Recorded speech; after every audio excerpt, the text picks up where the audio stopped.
आप देख रहे हैं भारतीय मीडिया न्यूज चैनल।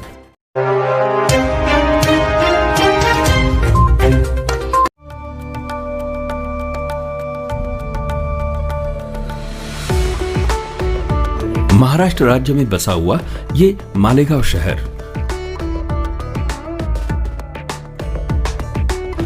हथकरघा यानी हैंडलूम उद्योग का ये विख्यात केंद्र है। इस मालेगांव शहर में अब कृषि के लिए महत्वपूर्ण और उपयोगी किसान पाइप की निर्मित बड़े पैमाने पर होने लगी है। इसमें आश्चर्य और खुशी की बात यह है कि इस किसान पाइप की निर्मित कूड़े कचरे में फेंके गए प्लास्टिक से होती है और ये अच्छी क्वालिटी के किसान पाइप किसानों को बाजार में उपलब्ध पीवीसी पाइप के मुकाबले लगभग 50% सस्ते दामों पर उपलब्ध कराए जाते हैं।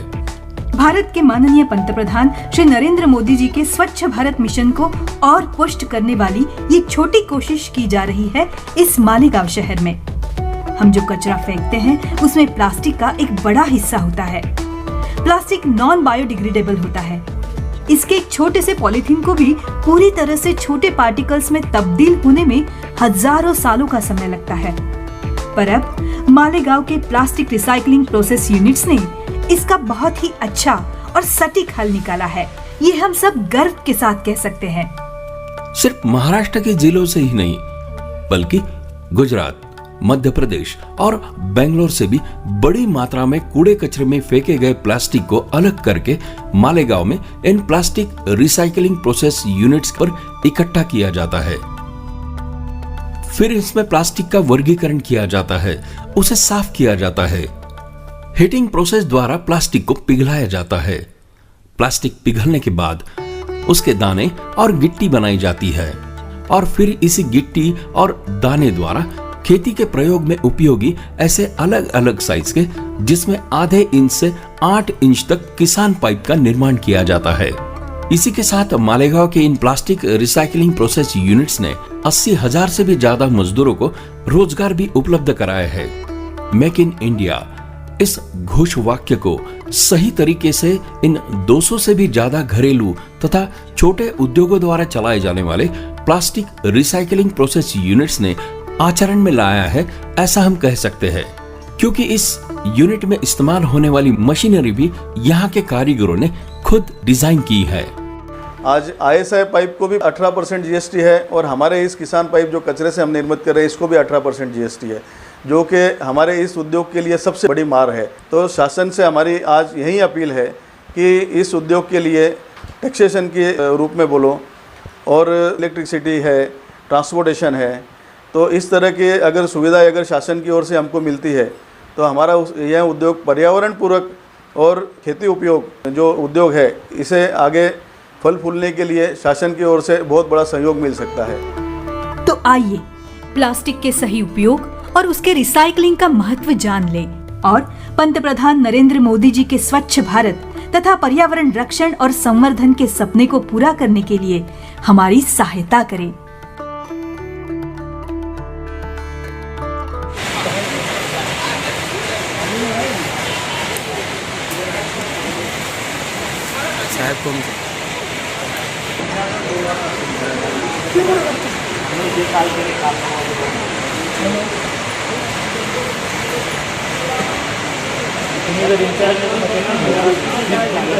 सत्य में विजेता की एक मिसाल फिर मालेगांव शहर के ग्रामीण विभाग दयाना शिवार के अंदर पेश आई। कहते हैं कि मीडिया में बहुत पावर होता है। आज मीडिया की पावर को यहाँ पर दिखाया गया कि मनमानी पोल्यूशन बोर्ड के अधिकारी जो कभी भी बिना नोटिस के, बिना इन्फॉर्मेशन के, डिपार्टमेंट को बताए बिना इस विभाग में कभी भी आ जाते थे और पोल्यूशन के नाम पर चल रहे प्लास्टिक बोर्ड, प्लास्टिक कारखाने, गिट्टी मशीनों को हैरेसमेंट करने का काम अधिकारी करते थे। बिना नोटिस दिए, बिना पंचनामा रिपोर्ट दिए उनके कारखानों को सील करने का काम पोल्यूशन बोर्ड के अधिकारी न जाने किसके इशारों पर करते थे। लेकिन आज जब यहाँ पर मीडिया की टीम पहुँची तो अधिकारियों ने अपना रास्ता फरार इख्तियार करते हुए यहाँ से कोई भी कार्रवाई करते हुए भाग निकले। क्यों? क्या मीडिया के सामने किसी भी सवालों का जवाब उन्होंने नहीं दिया? मीडिया का सामना करने से क्यों घबराए? क्यों विदाउट परमिशन इस विभाग में एंट्री किए। यहाँ का रमज़ानपुरा पुलिस स्टेशन में उन्होंने किसी को भी इन्फॉर्मेशन नहीं दिया, पुलिस प्रोटेक्शन तक नहीं मांगा। क्या इसके पीछे उनकी क्या मंशा थी? क्या वो घूसखोरी करने के लिए इस इलाके में आते थे, या रियल उन्हें पब्लिक की या इस शहर की आवाम की चिंता है, या वो अपनी ड्यूटी ईमानदारी से निभा रहे थे या नहीं निभा रहे थे? ये एक बड़ा सवाल यहाँ पर निकल कर आया है। आप जुड़े रहे हमारे साथ और देखते रहिए भारतीय मीडिया न्यूज़ में। मैं जाबिर शाह। अभी पोल्यूशन बोर्ड के जो लोग यहाँ आए थे, तो बिना किसी कार्रवाई किए यहाँ से चले गए, तो आपसे क्या बात हुई है?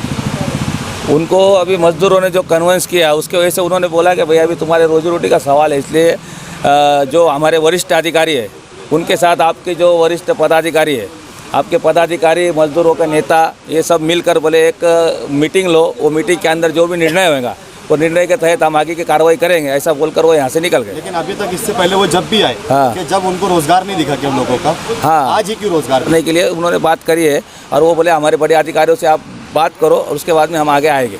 मीटिंग कब लगाने वाले? मीटिंग वो बोले 1-2 दिन में तुम वहाँ पे आरजे करो, आरजे करने के बाद जो भी वो तारीख देंगे वो तारीख को मीटिंग लगेंगे, उस मीटिंग के बाद जो भी निर्णय होगा उसके बाद में हम काम कार्रवाई करेंगे। जितने कारखाने सील है वो क्या सील रहेंगे या चालू हो जाएंगे? जो कारखाने सील है आज की तारीख में तो वो सील ही है, उन्होंने ऐसा कुछ बोला नहीं कि वो चालू हो गए कि नहीं हो गए, वो कुछ बातचीत नहीं हुई अभी तक। ये नहीं हुई। हाँ, क्या लगता है तुमको इसके ऊपर? क्या लगता है, मतलब पोल्यूशन बोर्ड क्या एक्शन लेगा? मतलब क्या है मिलेंगी या इसमें कुछ और राहत हमको मिलेंगे, हमको ऐसा विश्वास है।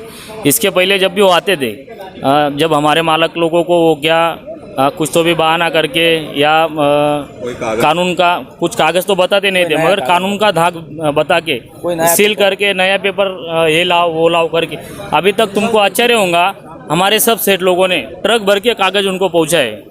तो हमारा कहना ये ठीक है, हम लीगली नहीं है ना, अनलीगल होंगे तो तुम वैसे कुछ तुम पूर्तता कर दो, ये कागज़ तुम लेके आओ फिर चालू कर दो, वैसा कुछ बोलते नहीं। इस बार ऐसा हुआ। तो जितने उन्होंने सील किए तो क्या उसका पंचनामा रिपोर्ट उनको दिया है? कुछ नहीं। कितना मतलब पोल्यूशन कितना आता है, क्या उसकी कोई रिपोर्ट उन्होंने मतलब? नेरी की जब नेरी की रिपोर्ट हुई थी उसमें सबके कारखाने में 0-0 रिपोर्ट आई, वो रिपोर्ट भी हुआ हमारे पास तो देते नहीं। दूसरी बात, जो कारखाना सील कर दे उसकी कोई रिपोर्ट या कॉपी हमारे पास हो या रिपोर्ट सील करने से पहले कोई नोटिस वगैरह देते? कुछ नोटिस दिया नहीं, कुछ नहीं। और हमको ये भी अभी तक बताया नहीं कि तुम्हारे कारखाने में पोल्यूशन कितना है। हालांकि मैं पहले भी बहुत बार बोल चुका हूँ कि जो हमारे रोड पे गाड़ी से चलने वालों के जितना पोल्यूशन होता ना, उससे 50-70% कम हमारे कारखाने में पोल्यूशन है। मिलाकर आपका कहना ये है कि ये सिर्फ मनमानी चल रही है, सिर्फ मनमानी चल रही है, इसको कोई भी अधिकारी फॉलो नहीं कर रहा और ये सिर्फ मनमानी कर रहे हैं। आज मीडिया की वजह से उनपे और सब लेबर और सेठ लोग एक होके काम किया, इसकी वजह से उनपे थोड़ा दबाव गिरा और वो आगे सब अधिकारी के साथ बैठक करने के लिए तैयार हुए। नहीं तो इससे पहले तो अधिकारी नहीं और हम ही इंचार्ज ये करके काम चला रहे थे, मगर अभी ऐसा नहीं हुआ। हम मीडिया का भी शुक्रिया अदा करते हैं और आशा करते हैं कि आगे भी हमारे साथ मीडिया रहेंगे।